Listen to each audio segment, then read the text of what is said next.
Ал жігіттер, халықтың жаңа сұрауы бойынша қайттан жаңадан қалай түсірілгенін, қалай істелгенін соны айтып береміз қазір. Мына құдықты басқоттың дөңгелегі. Бұны бекітеміз. Стропила, 10-дық стропилаға мынандай тесіп, мынандай болт өткізіп бекітіп қойғанбыз.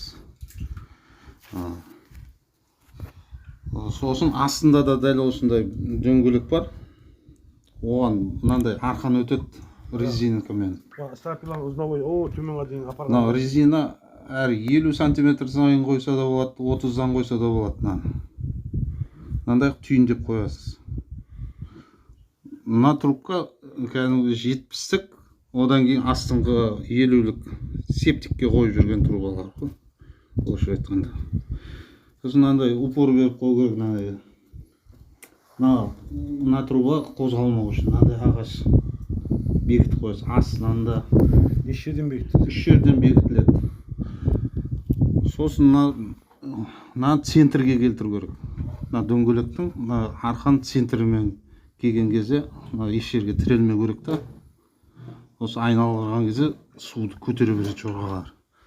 Айналдырып көрсетейін. Ол тез шығады.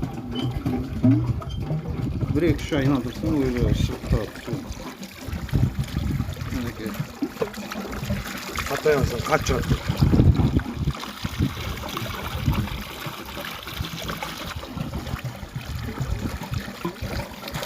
Ол сосын қыстың күні қатпайды, мына судың салмағымен кейін қарай дөңгелекті қайтып алып кетеді. Суды кейін қарай алып кетті. Бұл қатпайды қыста.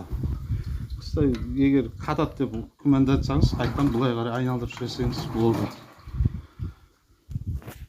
Ешқандай қиындығы жоқ енді. Мынау кішкентай жіңішке арқан, резина. Мына трубкалар. 70-тік, 50-лік астыңғы.